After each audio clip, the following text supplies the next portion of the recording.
the interrogation diary of the Japanese admiral who planned and attacked Pearl Harbor. The truth shocked all of America. What did he say during the interrogation, and how much did he regret taking that step? We'll take a closer look at what happened, who's to blame, and what it all led to. Support the channel by subscribing, leave your thoughts in the comments, and share this video. The topic is far too serious to stay silent. I remember that morning.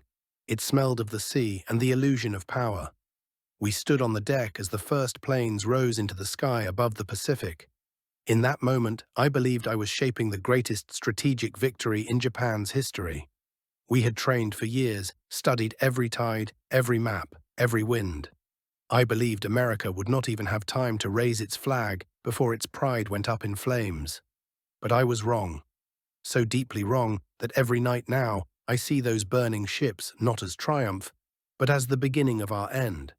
When I sat in that narrow cell, time stretched endlessly. An American officer entered. He was calm. He simply said, "You destroyed the peace of the world," and the world answered. That was when I understood. This was not a war, it was punishment for arrogance. I had written that order myself. Strike first, strike while they sleep. We called it the honor of the samurai. But was there any honor in it? I realized that I had attacked a nation that had not even drawn its sword. America had not asked for war, yet once awakened, it became a storm. Before the attack, I told my officers, if the war lasts longer than half a year, we will lose. They applauded me then, thinking I was being humble. But it was not humility. It was fear, the fear that I had underestimated the spirit of the Americans, their industry, their resolve. I watched them after the strike. They did not fall to their knees. They rose. When their first ship sailed again, I understood. They were not rebuilding a fleet, they were forging retribution. During the interrogations, I told the truth. Yes, I planned it. Yes, I approved it. Yes, I knew it would change history. But at that time, it seemed to me that Japan had no other choice. We felt cornered by sanctions, by hunger, by pride. We struck not at their soldiers, but at their symbol, at the pride of America, the Pacific Fleet. Yet we did not see that behind that pride stood not weakness, but steel. Every ship that sank that day became a vow to rise again. I remember the faces of the Americans who questioned me. There was no hatred, no rage. They were not seeking vengeance. They were seeking understanding. They wanted to know every detail of the operation, every route, every code. They studied not us, but our mistake. That was their strength. America does not just win. It learns. It turns defeat into fuel. That was what I had failed to see. I thought they would panic. Instead, they organized. I thought they would lose will. Instead, they found purpose. I recall the day their bombers appeared over Tokyo. I could not look out the window. It was history's reply. They were not simply retaliating. They were reminding the world that betrayal never fades. When our cities burned, when people ran from the ruins, I heard one phrase over and over. This is for Pearl Harbor. That was the moment I whispered to myself, we built our own hell. Many believe I hated the Americans. No, I respected them. Their composure, their order, their silent determination. I saw how they rebuilt their fleet, how they turned humiliation into machinery. While we worshipped symbols, they mastered logistics. They fought not only with guns, but with principles. That was their true weapon. When I first saw the photographs of Pearl Harbor after the attack, I felt no joy. There was no victory there, only death. Young sailors taken by surprise, officers trying to save their men, the smoke, the silence, the faces. That was not glory, it was tragedy. We had opened the gates of something that would never close again. We had awakened a sleeping giant and filled him with a terrible resolve.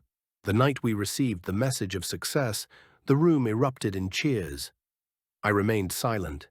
Deep inside, it felt as if I had signed a death sentence, not for the enemy, but for myself. At the time, I did not know why. Now I do. Because that morning sealed the fate of millions. We sowed the wind, and we reaped the storm. America did not forgive, nor could it. Their vengeance became a mission. They did not seek victory. They sought justice, And justice, once awakened, is unstoppable. During one interrogation, I asked an American officer, "Why did you not strike first if you knew war was coming?" He smiled and said, "Because we are not like you." That moment taught me everything. We believed that honor meant attacking first. They believed honor meant standing firm. We trusted in speed. They trusted in endurance, and endurance always wins. Sometimes I think America's victory was not built on weapons, but on spirit. They turned grief into energy, anger into discipline, loss into unity. We, on the other hand, drowned in pride. We thought we ruled the ocean, but the ocean itself chose who was worthy to sail upon it. America simply waited for the tide to turn. After the interrogations, I was moved to a camp. There I wrote reports, analyzing our mistakes. Few wanted to listen. The young officers still dreamed of samurai glory. I tried to tell them, war is not a duel of honor, it is mathematics, logistics, and the will of a nation. America had all three. We had emotion and tradition. Against machines and factories, that meant nothing. When I learned our cities had been leveled, I felt no hatred, only understanding. America left nothing to chance. They destroyed not only our army, but the illusion that anyone could strike them unpunished. When I heard about Hiroshima and Nagasaki, I could barely breathe. That was not an end, it was a reckoning. We began with fire, and they ended with fire. Only their fire consumed the world. Could it have been avoided? Yes, we could have chosen diplomacy, reason, patience. But we were blinded by ambition. We believed honor would protect us. Yet honor without reason is poison. America showed the world that treachery earns not mercy, but consequence. As they walked me through the corridor, a young soldier asked, "Would you do it again, knowing how it ends?" I said, "No, never." He nodded.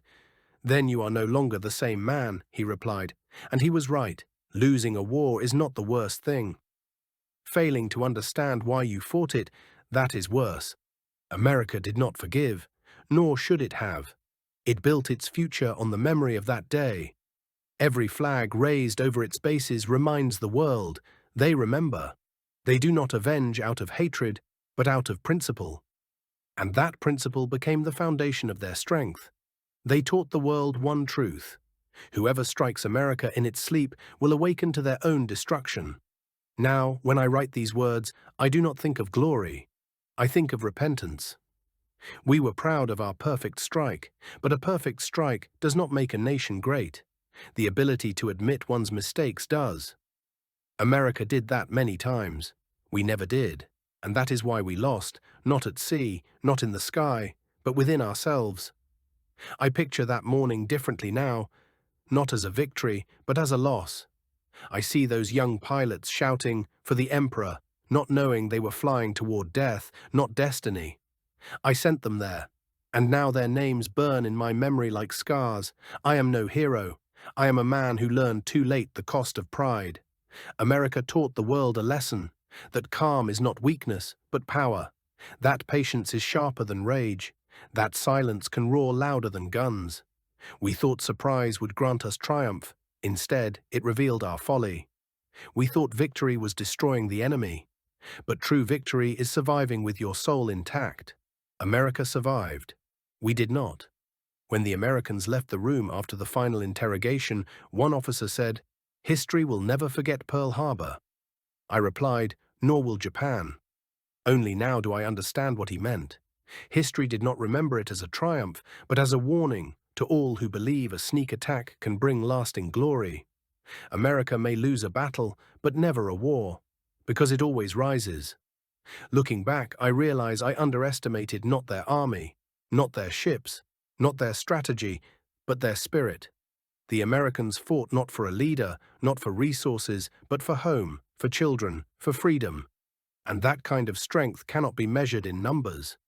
We lost not because they had more weapons, but because they had more heart. If I could speak to those who dream of war again, I would say this: do not repeat my mistake. Do not awaken sleeping giants. Do not confuse silence with weakness. America waits, but when it strikes, history changes. I know that because I was the one who woke it. That is how my war ended, not on the battlefield, but in my conscience. I am no longer an admiral. I am just a man who learned that treachery never becomes victory. America forgave the world, but never forgave betrayal. And perhaps that is right. The world stands not on mercy, but on justice. And when I close my eyes, I still hear that sound. The sirens of Pearl Harbor. And I understand now, it was never the sound of attack. It was the sound of conscience.